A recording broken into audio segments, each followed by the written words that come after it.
सुधीर सकाळी लवकर उठला. घरच्यांचं वागणं बघून त्याची झोपच उडाली होती. तो उठून फ्रेश झाला आणि हॉलमध्ये आला. त्याला कोणालाच त्रास द्यायचा नव्हता म्हणून त्याने स्वतःसाठी कॉफी बनवून घेतली. कॉफी पिताना त्याच्या डोक्यात विचार सुरू होते. आज कामिनीच्या कॉलेजमध्ये जाऊन तिच्या मैत्रिणीचा नंबर घेतो. पण मला तिथे बघून लोक काय बोलतील. पण मला कामिनीसोबत काही करून बोलायचं आहे आणि त्यासाठी मला हेच करावं लागेल. तो विचार करत असतानाच आजी तिथे आली. बिचारा माझा नातू. सगळ्यांनी त्याला शिक्षा दिली. जी समजून घेत होती ती तिच्या माहेरी निघून गेली. किती एकटं वाटत असेल त्याला. बिचाऱ्याचा हसरा चेहरा पार कोमेजून गेलाय. आजीच्या मनात विचार आला. आजी त्याच्या बाजूला जाऊन बसली. सुधीर, तिने आवाज दिला. आजी, तू उठलीस पण? सुधीर दचकून म्हणाला. हो रे बाळा, कसा आहेस? आजीने विचारलं. कुणीच बोलत नाही माझ्यासोबत. खूप वाईट वाटतं ग आजी. सुधीर म्हणाला. आता एवढं सगळं होऊन गेल्यावर त्यांना खूप वाईट वाटतंय रे. त्यात अशोक आणि मनोज लहानपणीचे मित्र होते. त्यामुळे तुझ्याकडून ही अपेक्षा नव्हती रे मनोजला. शेवटी मुलीचा बाप तो. हे सगळं खूप विचित्र पद्धतीने समोर आले त्यामुळे त्याला वाईट वाटणं साहजिक आहे. तू तर लाडका होता मनोजचा, पण तरी तू असा वागला म्हणून त्याच्या ते जिव्हारी लागला. पण मला एक सांग, तू काय ठरवलंय आता? कामिनी सोबत संसार करणार आहे की नाही? खरं खरं सांग, आजी म्हणाली. मी काय बोलू आजी? मला काहीच कळत नाही. मी काय करू? कामिनी खूप चांगली मुलगी आहे ग. समजदार आहे, प्रेमळ आहे. पण ती बघू शकत नाही, त्यामुळे लोक मला नावं ठेवतील याची सतत भीती वाटत असते. सुधीर तोंड पाडून म्हणाला. आताही लोक तेच करतायत. तसंही त्या महामायेच्या नादाला लागून तुझ्या नावाचा उद्धार झालाच आहे. मग कामिनी सोबत संसार करायला एवढं का मागे पुढे बघतोय? तुला अजूनही कामिनीविषयी काहीच वाटत नाही का? किती गुणी मुलगी आहे ती. त्या नताशापेक्षा 10 पटींनी चांगली आहे. मग आता तू ठरव, तुला काय करायचं. तुझ्यामुळे पुन्हा एकदा कामिनीला त्रास होता कामा नये. आजी स्पष्टपणे म्हणाली. हो ग माझी आजी, मी परत तिला या घरात घेऊन येणार. माझ्यामुळे तिने खूप काही सहन केलंय, पण आता नाही. मला पुन्हा नव्याने सुरुवात करायची आहे. सुधीर म्हणाला. नक्की ना? आजीने विचारलं. हो आजी, सुधीर म्हणाला. बरं ठीक आहे. मन लावून प्रयत्न कर, सगळं ठीक होईल. मी आहे तुझ्यासोबत, आजी म्हणाली. थँक्यू आजी, सुधीर म्हणाला आणि त्याने आजीला मिठी मारली. कामिनीच्या घरी कळलं होतं की सुधीर निर्दोष आहे. पण लग्न झाल्यानंतर पण तो एका मुलीसोबत रिलेशनशिपमध्ये होता या गोष्टीचा सगळ्यांना राग आला होता. कामिनीला राग येत होता, पण मग राहून राहून वाटायचं सुधीरने तर या सगळ्या गोष्टींची आधीच कल्पना दिली होती. मग आपण का इतकं चिडतोय? तिचं तर मनापासून प्रेम होतं त्याच्यावर, पण सुधीरने तिची माफी मागून तिच्याशी मैत्री केली होती. ती नेहमीप्रमाणे कॉलेजमध्ये जाण्यासाठी रेडी झाली. तेवढ्यात सुधीरचा फोन आला. तिने आज फोन उचललाच, त्यामुळे सुधीरला खूप बरं वाटलं. हॅलो कामिनी, मला वाटलंच होतं तू फोन उचलणार, सुधीर म्हणाला. काय काम आहे? पटकन सांगा, मला उशीर होतोय, कामिनी म्हणाली. हो, एवढा राग? कामिनी, मला माहित आहे तू खूप चिडलीये, पण एकदा ऐकून घे ना माझं प्लीज, सुधीर म्हणाला. बोला लवकर, ती म्हणाली. मी तिच्यासोबत ब्रेकअप केलं हे मी तुला सांगणार होतो त्या दिवशी, पण त्या दिवशी मला तिच्या बाबांचा फोन आला आणि मी घाबरूनच हॉस्पिटलमध्ये गेलो. त्यानंतर तुला सांगण्याची संधीच मिळाली नाही, सुधीर म्हणाला. I know. अजून काही? कामिनी म्हणाली.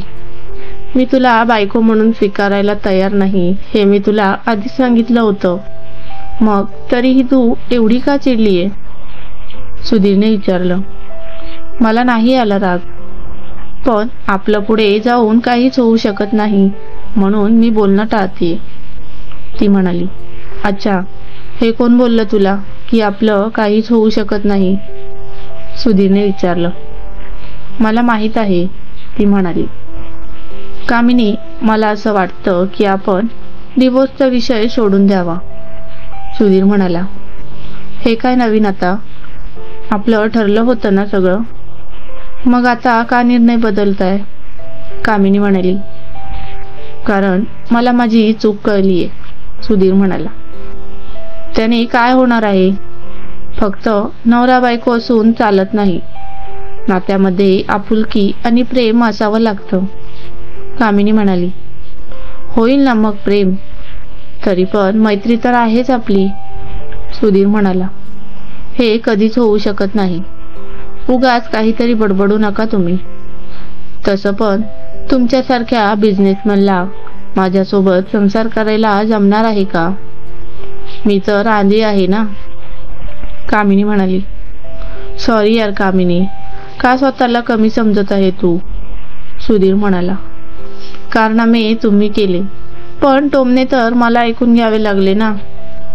सुधीर, तुम्हाला कल्पना पण नाहीये मला किती वाईट वाटत असेल.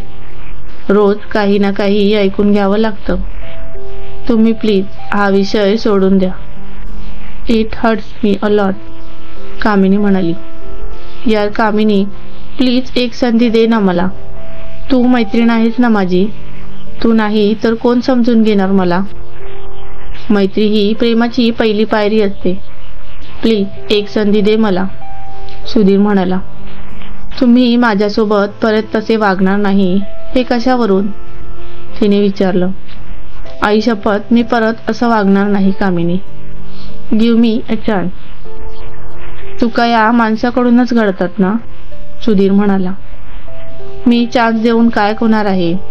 सगळे चिडलेले आहेत तुमच्यावर. बाबांनी तर मला तुमच्यासोबत बोलायचं नाही असं स्पष्टच सांगितलं आहे, कामिनी म्हणाली. तू दे ना माझी साथ, मी नंतर तुला काहीच मागणार नाही. प्लीज ना कामिनी, सुधीर विनंती करत म्हणाला. मी सांगते विचार करून, कामिनी म्हणाली. ओके, मी नंतर करतो तुला फोन.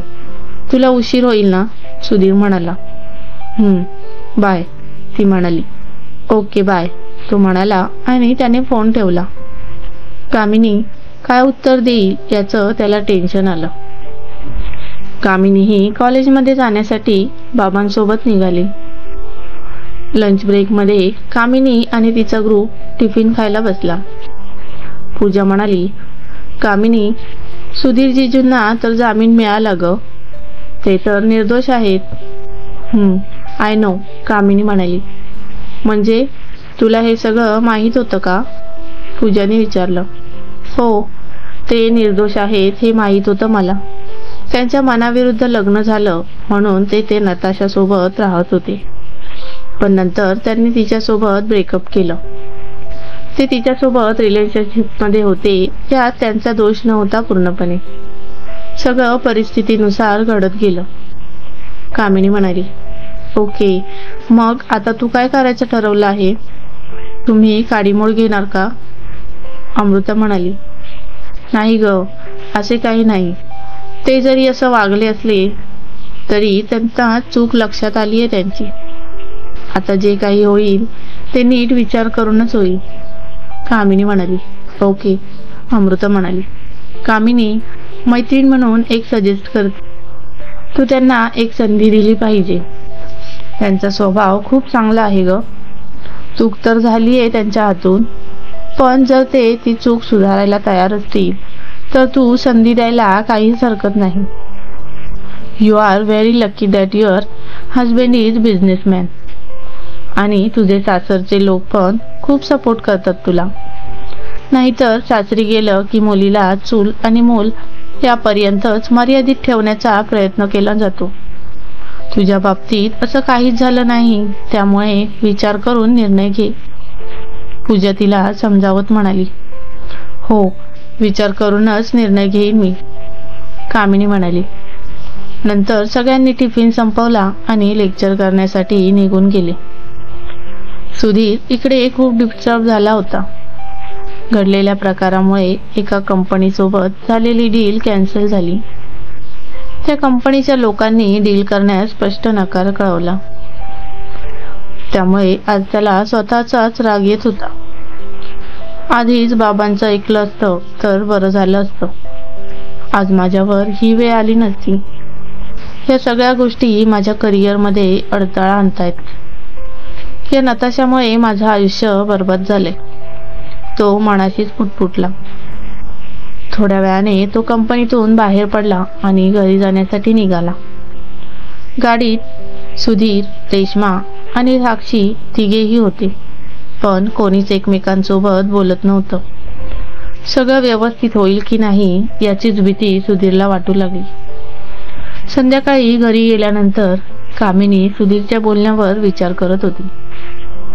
तिचं एक मन सांगत होतं की सुधीरला संधी द्यावी, कारण त्यांचं लग्न मनाविरुद्ध झालं होतं. पण एक मन सांगत होतं आपल्या दोघांचा संसार होईल का. ती पार गोंधळून गेली. शेवटी तिने न राहून बाबांसोबत बोलायचं ठरवलं. ती बाबांच्या रूममध्ये गेली. बाबा, मला तुमच्यासोबत काहीतरी बोलायचं आहे, कामिनी म्हणाली. ये ना बाळा, बस. बाबा तिला हात धरून बेडपर्यंत घेऊन गेले. कामिनी बेडवर बसली आणि बाबाही तिच्या शेजारी बसले. बोल, काय म्हणतेस, बाबा म्हणाले. बाबा, मला माहीत आहे जे काही घडलं त्यामुळे तुम्हाला खूप वाईट वाटलं. शिवाय लोकांचे टोमणेही ऐकून घ्यावे लागले. पण बाबा, मला खरंच असं वाटतं की तुम्ही सुधीरला एक शेवटची संधी द्यावी, कामिनी शांतपणे म्हणाली. काय? हे बघ बाळा, त्याच्यामुळे दोन्ही कुटुंबांची इज्जत चव्हाट्यावर आली आहे. मी त्याला चुकूनही माफ करू शकत नाही, बाबा स्पष्टच बोलले. बाबा, हो, ते निर्दोष आहेत हे सिद्ध झालंय, मग तरीही तुम्ही त्यांनाच दोषी ठरवणार आहात का. जे काही घडलं त्यात फक्त त्यांची चूक नाहीये. कोणत्या मुलाला असं वाटेल की आपली बायको अंध किंवा मूकबधीर असावी. तरीही त्यांनी तुमचं सगळ्यांचं मन राखण्यासाठी माझ्यासोबत लग्न केलं आणि त्यांनी मला कधीच अंधारात ठेवलं नाही. लग्नाच्या पहिल्याच रात्री त्यांनी मला सांगितलेलं की त्यांच्या मनाविरुद्ध लग्न झालंय.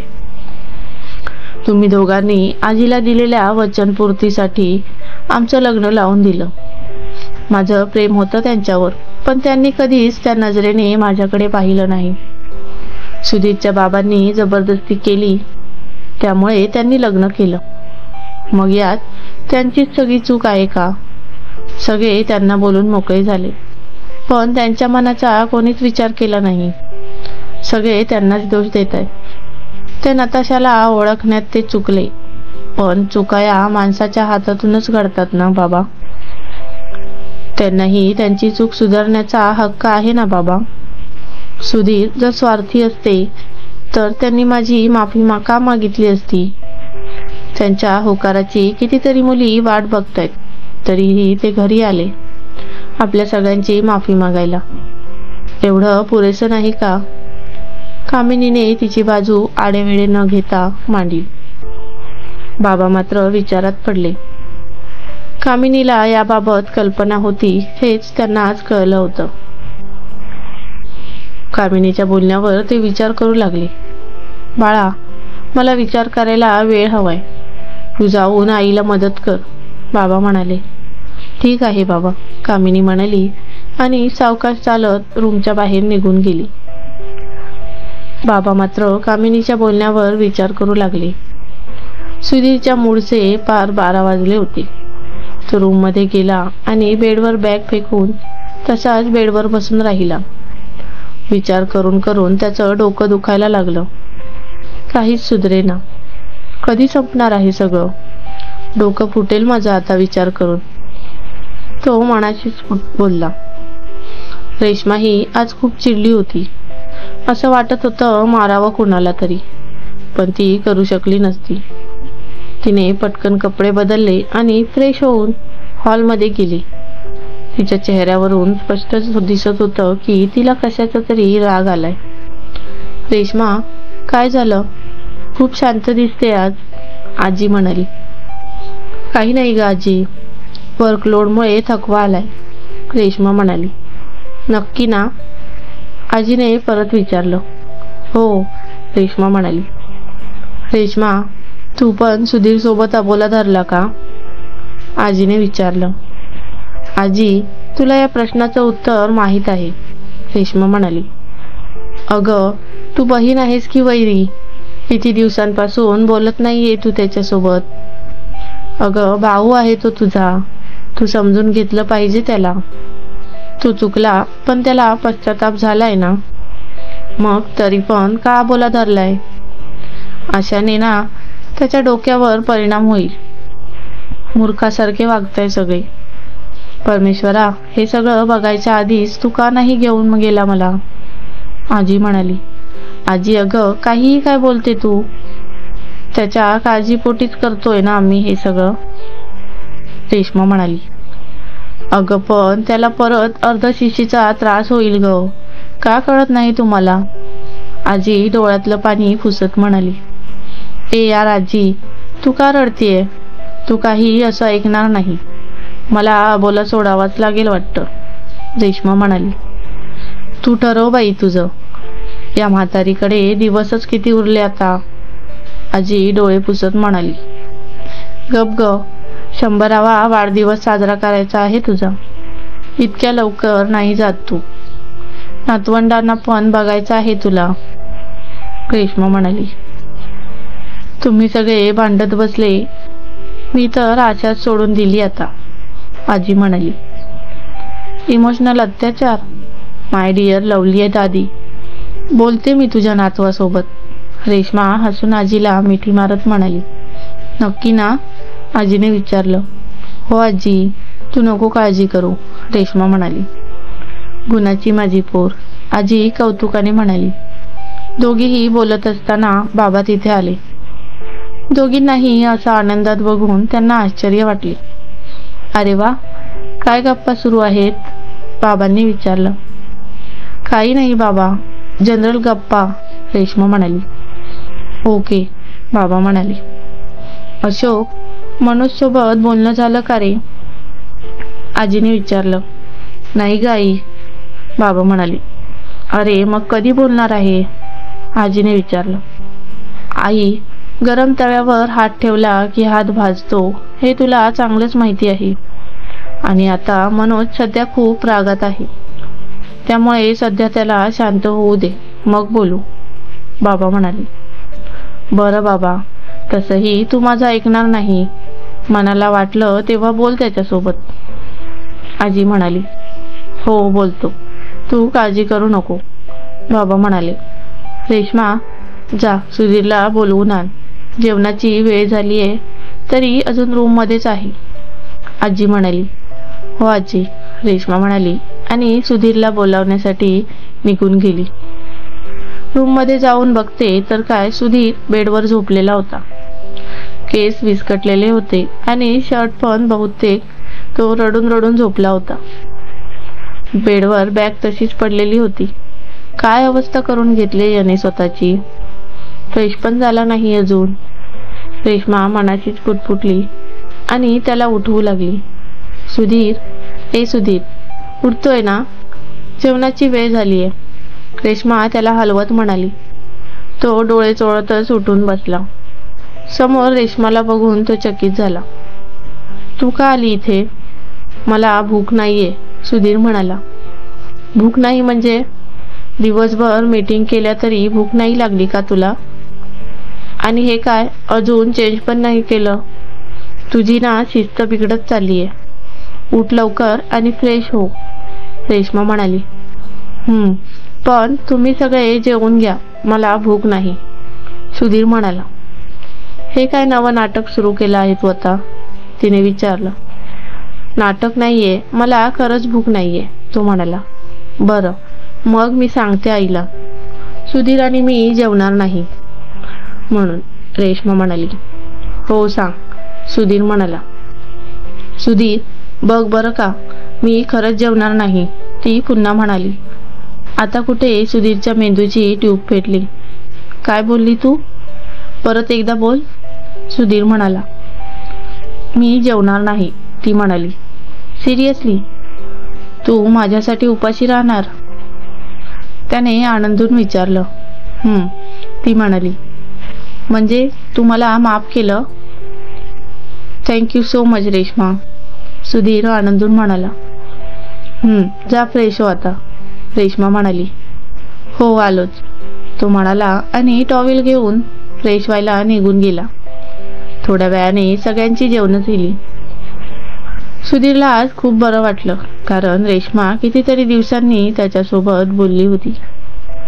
आता तो बाकीच्यांचं मन कसं जिंकायचं ह्याचा विचार करतच झोपला. पहाटेची मंद वाऱ्याची झुळूक तिच्या चेहऱ्याला स्पर्शून जात होती.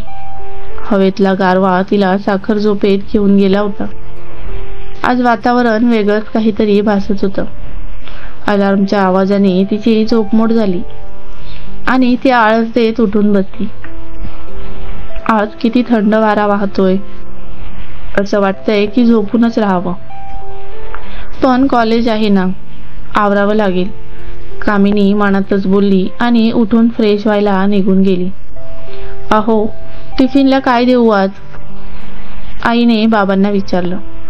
दे की काही पण, बाबा म्हणाले.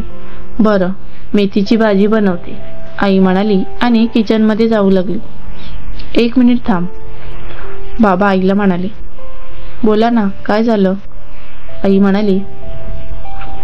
संध्याकाळी अशोकरावांच्या घरच्या मंडळींना बोलावतो घरी.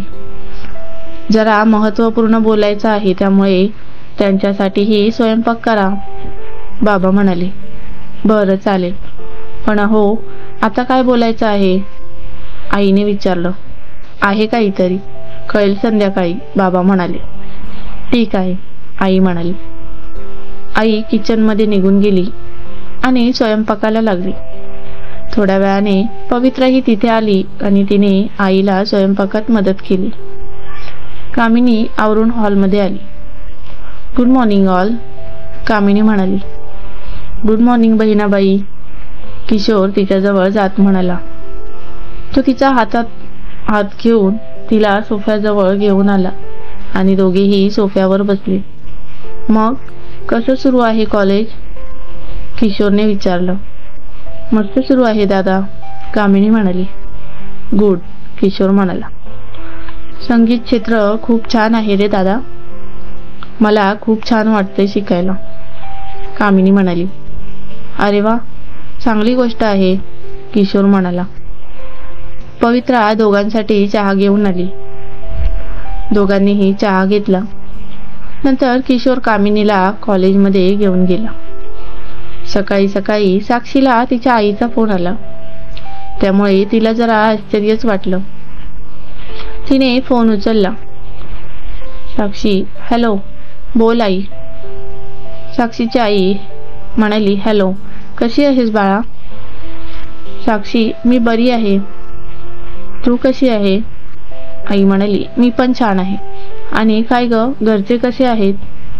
साक्षी म्हणाली. बरे आहेत, पण घडल्या प्रकारामुळे सगळे टेन्शनमध्ये आहेत. साक्षी म्हणाली. सगळे सुधीरवर चिडलेले आहेत, त्यामुळे घरात तणावाचं वातावरण आहे. साक्षीची आई म्हणाली. हो, पण सुधीरचं तरी काय चुकलं ग? एका आंधळ्या मुलीसोबत संसार करायला जमणार होतं का त्याला? आणि लोक त्यावर हसले असते ते वेगळंच. तुटलं ते बरं झालं एकदाच. त्याच्या डोक्यामागची कटकट गेली. साक्षी म्हणाली. अगं आई, असं का म्हणतेस? कामिनी खूप चांगली मुलगी आहे आणि प्रेमळ पण तेवढीच आहे. तिच्यासोबत असं व्हायला नको होते. आई म्हणाली. अगं मान्य आहे, पण एक सांगते, सासरच्या लोकांच्या मनात जागा निर्माण करण्याची ही एक चांगली संधी आहे. तिचा पुरेपूर फायदा उचल. प्रॉपर्टी ही तुमच्याकडे आली पाहिजे त्यांची. साक्षी म्हणाली. आई, अगं हे काय बोलतेस तू?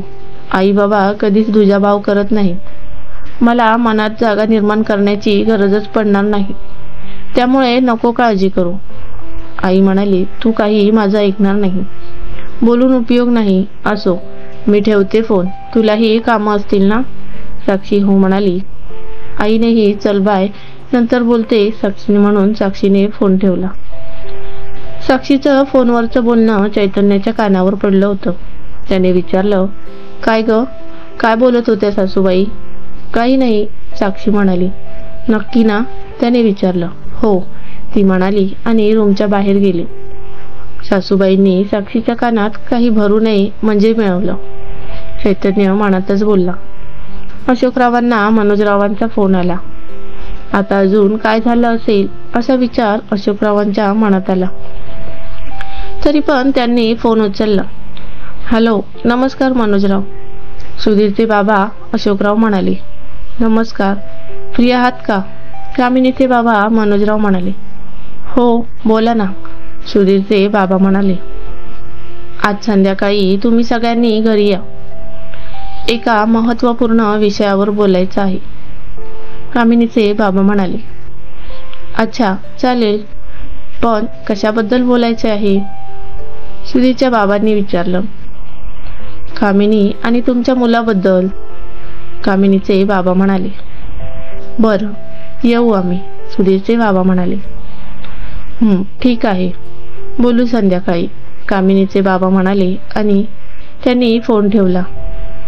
सुधीरच्या बाबांनी सगळ्यांना संध्याकाळी कामिनीच्या घरी जायचं आहे असं सांगितलं. सुधीरला आनंदही झाला होता आणि टेन्शन सुद्धा आलं होतं. रेश्मा, काय बोलणार असतील ते? सुधीरने रेश्माला हळू आवाजात विचारलं. मी काय अंतर्यामी आहे का, मला माहीत असायला? रेश्मा म्हणाली. अगं तसं नाही, मला टेन्शन आलंय, सुधीर म्हणाला.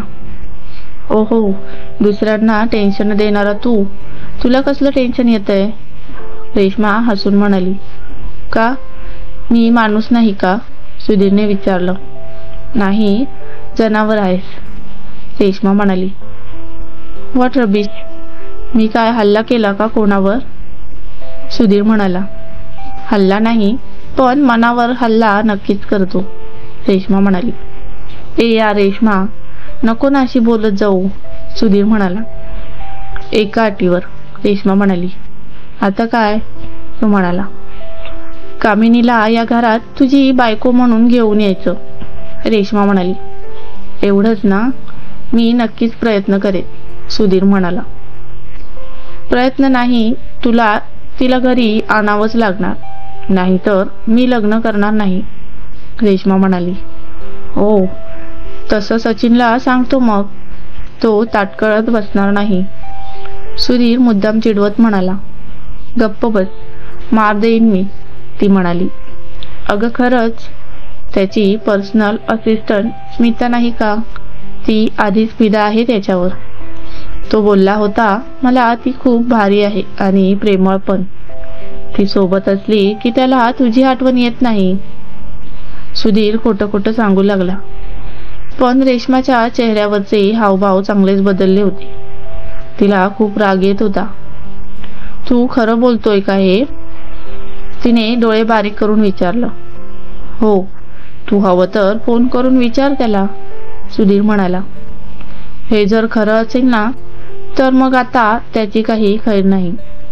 सगळी मुलं सारखीच असतात, रेश्मा एकटीच बडबडली. सुधीरला आणि चैतन्याला तिच्याकडे बघून हसू यायला लागलं. रेश्मा, कंपनीला सुट्टी आहे का आज? चैतन्याने विचारलं. नाही रे दादा. सुधीर, चल लवकर, उशीर होईल नाहीतर, रेश्मा म्हणाली. सुधीरने होकारार्थी मान हलवली आणि मग नेहमीप्रमाणे ते कंपनीत जाण्यासाठी घराबाहेर पडले. संध्याकाळी चिमणे कुटुंबीय कामिनीच्या घरी आली. नेहमीपेक्षा बरीच शांतता होती. पवित्रा सगळ्यांसाठी चहा घेऊन आली. काय रे मनोज, काय बोलायचं होतं? आजीने विचारलं. आता पुढे काय करायचं त्याबद्दल बोलायचं होतं, कामिनीचे बाबा म्हणाले. अरे मग वाट कसली बघतोय, बोला ना, आजी म्हणाली. कामिनीच्या बाबांनी एकदा सुधीरकडे पाहिलं आणि मग विचारलं. सुधीर साहेब, तुम्हाला तुमच्या चुकीचा पश्चाताप खरंच मनापासून होतोय का? हो बाबा, म्हणून तर त्या दिवशी तुमची माफी मागायला आलो होतो, सुधीर नम्रपणे म्हणाला. ते स्वतःची आबरू वाचवण्यासाठी केलेलं नाटक पण असू शकतं, कामिनीचे बाबा म्हणाले. बाबा, अहो खरंच असं काही नाही. मला माझी चूक सुधारण्याची एक संधी हवी आहे. प्लीज मला संधी द्या, सुधीर म्हणाला. बरं, माझ्या काही अटी आहेत. त्या तुम्ही जर मान्य केल्या तर कामिनीला तुम्ही घरी घेऊन जाऊ शकता. कामिनीचे बाबा मनोजराव स्पष्टच म्हणाले. सांगा ना बाबा, कोणत्या अटी आहेत? सुधीर उत्साहाने म्हणाला. अटी खूप वेगळ्या आहेत. त्या जर मान्य असतील तर ठीक आहे, नाहीतर आमची मुलगी काही आम्हाला जड नाही, मनोजराव म्हणाले. मनोज भाऊजी, तुम्ही अटी तर सांगा त्याला, सुधीरची आई म्हणाली. सांगतो. किशोर, तो पांढरा कागद घे, त्यावर अटी लिहिल्या आहेत, त्या वाच, मनोजराव म्हणाले. हो बाबा, किशोर म्हणाला आणि त्याने तो कागद हातात घेऊन वाचायला सुरुवात केली. अट क्रमांक 1, सुधीरला 15 दिवस इथेच राहावं लागेल. अट क्रमांक 2, नोकरीचे किंवा बाहेरचे ठिकाण सोडून त्याला घरात वावरताना डोळ्याला पट्टी बांधून वावरावं लागेल, जसं महाभारतातील धृतराष्ट्राची पत्नी गांधारी हिने केलं होतं. दुसरी अट वाचून सुधीरने भीतीने चावडा गेला. अट क्रमांक 3, कामिनीच्या आवडीनिवडीबद्दल माहिती करून घ्यायची आणि तिला काय हवंय काय नकोय याकडे विशेष लक्ष द्यायचं. अट क्रमांक 4, डोळ्याला पट्टी बांधूनच सुधीरला संध्याकाळचा स्वयंपाक करावा लागेल. अट क्रमांक 5, 15 दिवसांच्या काळात सुधीरने कामिनीला तिरस्कारी वागणूक देता कामा नये, तिचा आदर करावा लागेल. या 5 अटी ऐकून सुधीर आणि कामिनी दोघांच्या तोंडचं पाणी पळालं. अरे देवा, सुधीरला तर स्वयंपाक येत नाही आणि बाबांनी ही कशी अट ठेवली, जमेल का त्यांना? कामिनीच्या मनात विचार येऊन गेला. आयुष्यात एकदाच पोहे बनवले, तेही खारट. डोळे बांधून कसा स्वयंपाक करू मी? ओ माय गॉड, कामिनीचे बाबा भयंकर आहेत. आता काय करू मी? अट तर मान्य करावीच लागेल, पण जर माझं काही चुकलं तर? आणि मी चालताना असाही धडपडतो, मग डोळ्याला पट्टी बांधली तर किती पडेल? I can't imagine. आता कसं होईल? तो मनाशीच पुटपुटला. आईबाबांनाही अटी ऐकून टेन्शन आलं होतं. आता सगळे सुधीरच्या निर्णयाची वाट बघू लागले. सगळ्यांचा मनात एकच प्रश्न होता, सुधीर या 5 अटी मान्य करेल का? बघूया पुढच्या भागात. तोपर्यंत हा भाग कसा वाटला मित्रांनो, कमेंट बॉक्समध्ये नक्की कळवा. आणि अशाच नवीन नवीन कथांसाठी आपल्या मराठी हृदयस्पर्शी कथा चॅनलला सबस्क्राईब करून बेल आयकॉनचे बटन ऑलवर सेट करा, जेणेकरून नवीन व्हिडिओचं नोटिफिकेशन तुमच्यापर्यंत सर्वात पहिले पोहोचेल. धन्यवाद.